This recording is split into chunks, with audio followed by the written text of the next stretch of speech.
Soul ties.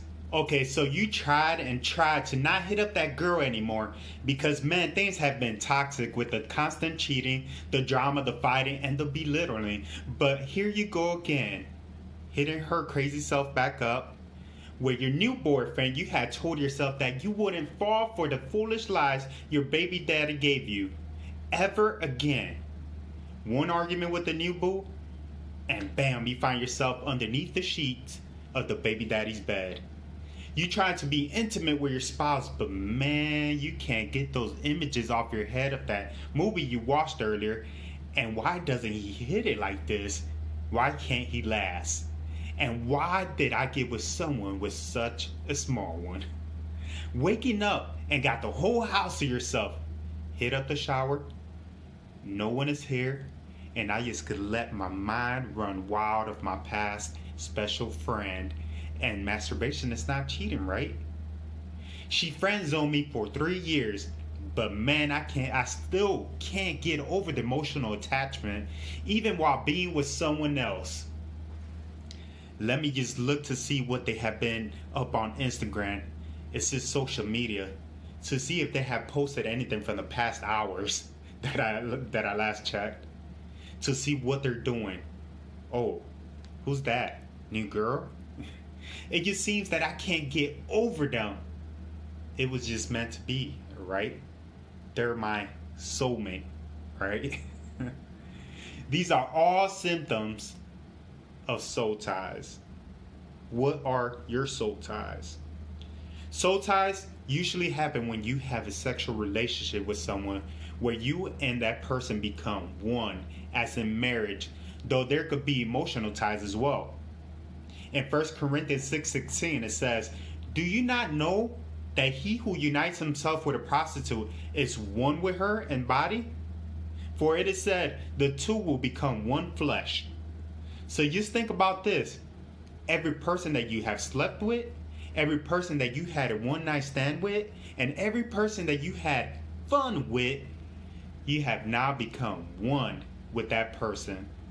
No wonder why your wife is such a jealous person, because she is not the only one that is married to you.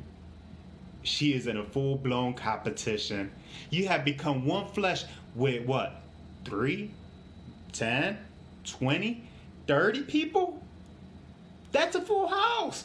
No wonder why in Proverbs 9:18 is talking about a guy falling into the snare of a woman's seduction.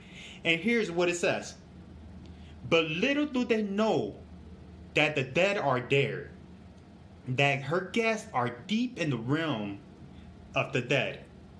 There's a soul tie. And every dead past relationship that they were in are now in there as well. For you, this might be a bit too spiritual, and it may be a little strange, but haven't you seen that when you have spent some time with someone that you start talking like them? Mark used to say Scooby-Doo after eating all the time, and now I'm saying Scooby-Doo after I eat. What's up with that?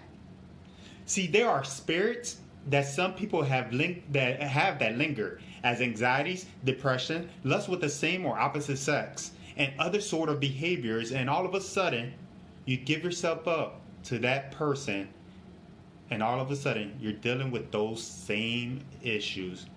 I had never dealt with anxieties until I committed an act outside of marriage, and now it has been something that I've had to fight constantly, and at times that it rises up every moment. It is really like an STD, sexually transmitted demons.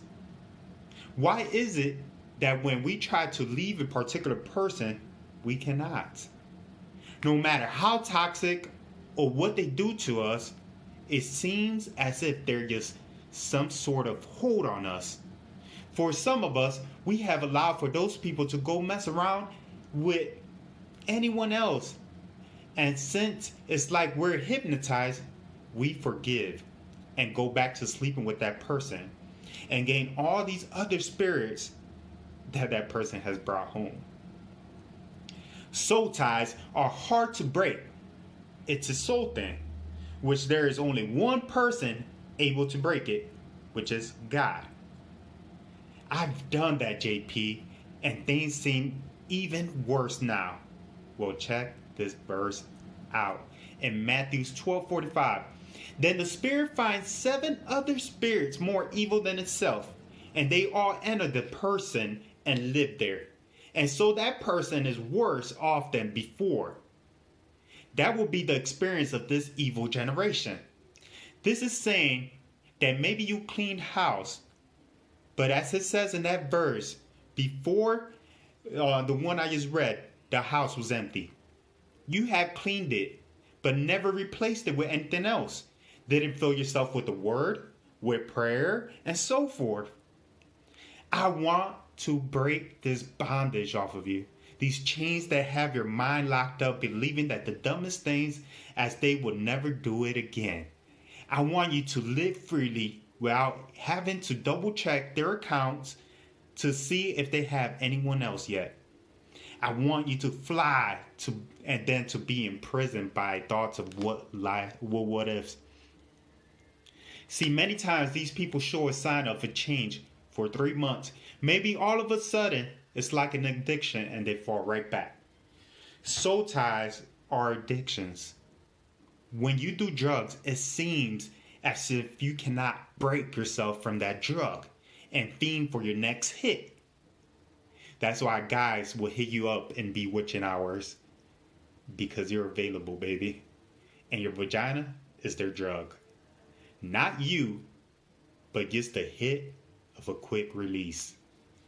How sin works is that it will never be enough. You think to yourself, once and that's it. I'll allow her into my house just once and leave it there. But then you find yourself wanting more and more and go on to masturbating, which is sin due to the adultery in the mind. This addiction has to break. This addiction will not hold you anymore. I'm believing that you won't get excited from the DM anymore and hit the block. I'm believing that giving the D will just be for your spouse and no one else. I'm believing that when you have sex with your spouse, thoughts of someone else will not rise up. And how could we do this? Get to the root. Step 1. Only through God. God is the only one that can break you out of bondage through the next step, which is step 2, grace. You cannot do this on your own, but through grace. If you try to do this out of your own strength, you will fall back into it.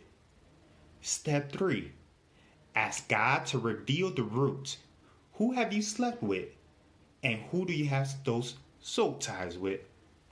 Step 4, fill yourself with the word. As we read earlier, we do not want an unoccupied house, but one that is filled with the Holy Spirit. Step 5, take desperate measure. Stop communicating as much.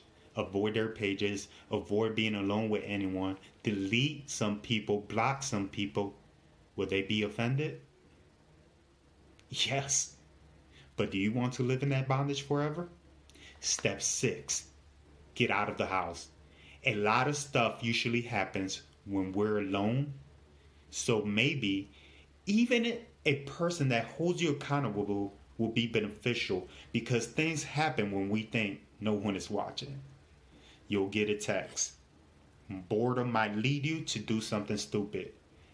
And not doing anything will give you a lot more to think about, which usually leads to thinking about them. Step 7, choose freedom. In all things, remember that you are choosing freedom, that you will not fall again, but if it happens, grace is there, which will lead you away from sin. I am JP, and I am super excited that you got to hear this message for today. I love you, family. Please share, like, post, comment, and let me know if you need help with breaking free through a message. Thank you, family. Love y'all.